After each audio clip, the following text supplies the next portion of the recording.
sign. So, Capricorn, Taurus, and Virgo, kumusta kayo guys? Okay, so Earth sign. Tignan natin kung ano ba ang inyong gabay kapalaran. Gabay kapalaran po ng Earth sign. Earth sign. Earth sign.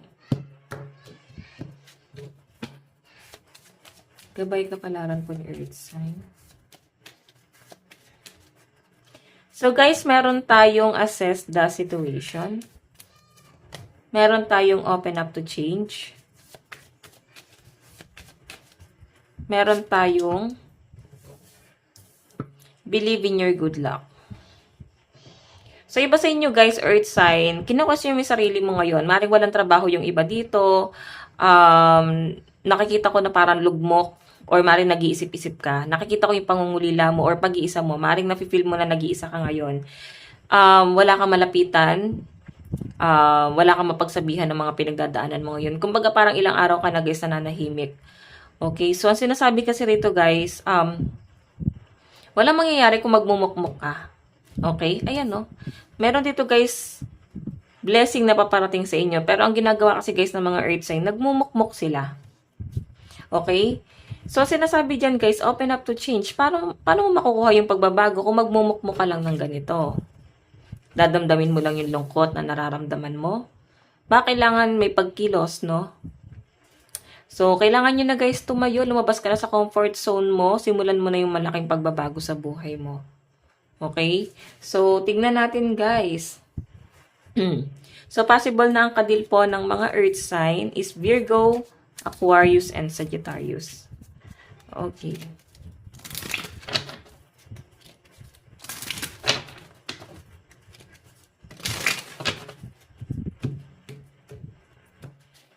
Tignan natin.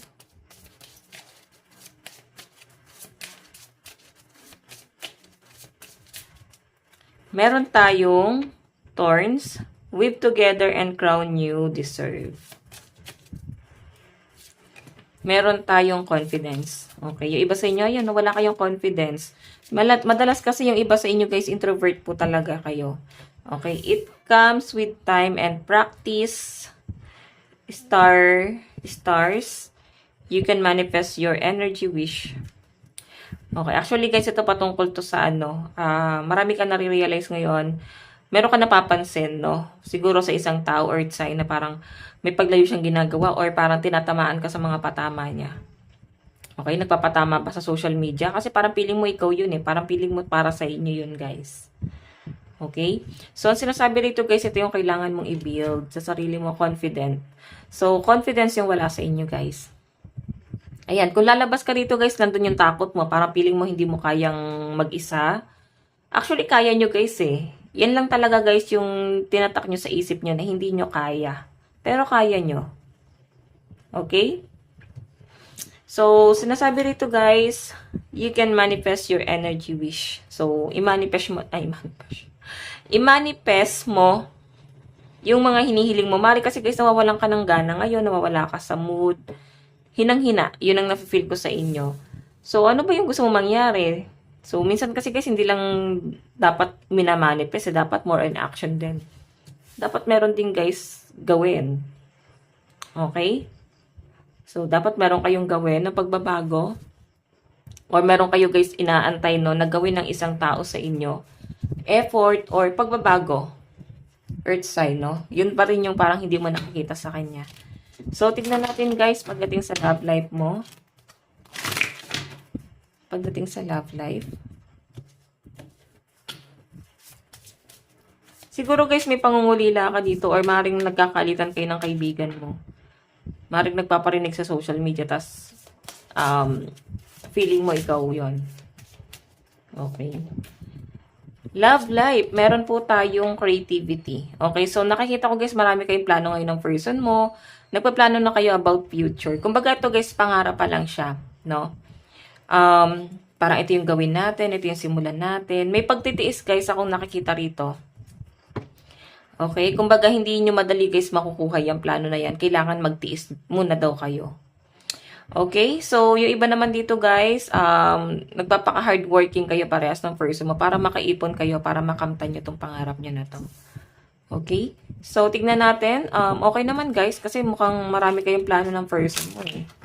Yun nga lang, dapat guys, yung plano na yan, simulan din, no? Okay, pagdating naman sa inyong kaperahan, meron tayong the Silver Waterfalls. Okay, so sa pinapakita sa akin dito guys, pagdating sa pera mo, parang tubig yung pera mo. Go with the flow, no? Dumadaloy lang sa mga kamay mo. Dumadaan lang. Pero kahit ganun guys, na-enjoy nyo naman. Kumbaga nakakapag-save ka para sa parang nakakapag-save ka kahit papano ng pera para mag-unwind ka, mag-out of town, mag-relax. Ayan. Okay, so pagdating naman sa inyong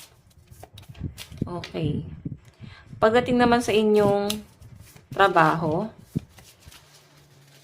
so pagdating sa inyong trabaho, meron tayong manifestation. Actually, yung iba sa inyo guys, wala po talaga kayong trabaho. Kaya parang minamanifest nyo. Na parang sana makapagtrabaho na. Yung iba naman sa inyo guys, ang tagal nyo nag-aantay. Nag-aantay ka ba ng interview or tawag dun sa mga in-applyan mo? Okay? Yung iba naman dito guys na nagtatrabaho, napo-frustrate na kayo sa paulit-ulit na nangyayari. Okay, hindi na kayo guys gano'n na-challenge, no? Kaya yung iba rito baka nagpaplano kayo mag-team building ng mga katrabaho mo or mag-relax muna, no? Mag-outing. Parang kailangan nyo muna ng break. Parang ayan, parang mag-break muna tayo. Medyo nakakapagod na yung araw-araw. Trabaho bahay. Dapat may ibang experience din guys, no? So, ayan. Mukhang may team building yung iba sa inyo. Pagdating naman po sa inyong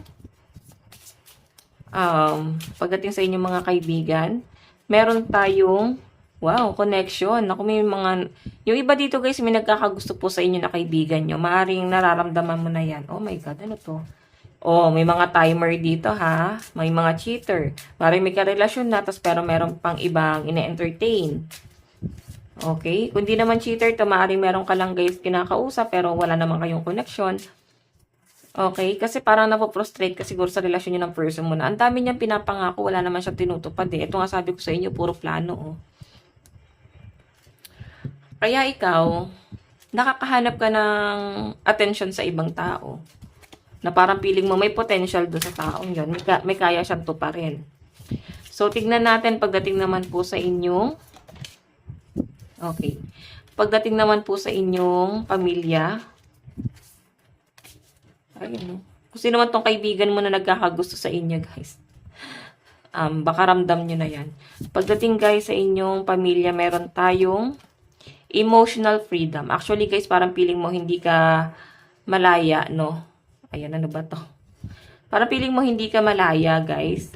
Parang feeling mo lagi ka lang nakakulong sa bahay, nag-aalaga ng anak, or kaanak na may sakit. Kapamilya, meron ka guys inaalagaan eh. Hindi mo kayang mag-enjoy. Kaya sabi ko nga sa inyo, trabaho, bahay. O yung iba naman dito guys, walang trabaho. Kagaya na sabi ko, nag-a-apply kayo. Kaya siguro ganyan, baka kasi pinagbabantay lang kayo guys ng anak or kung may sakit man sa isa sa pamilya. Parang hindi nyo guys makuhang magpahinga or hindi nyo makuhang pumunta sa malayong lugar para magmuni-muni kasi meron kang obligasyon na hindi mo maiwan. So guys, ang lucky number mo is 7, 32, 22, 6, and 13. Tignan natin ang inyong love advice.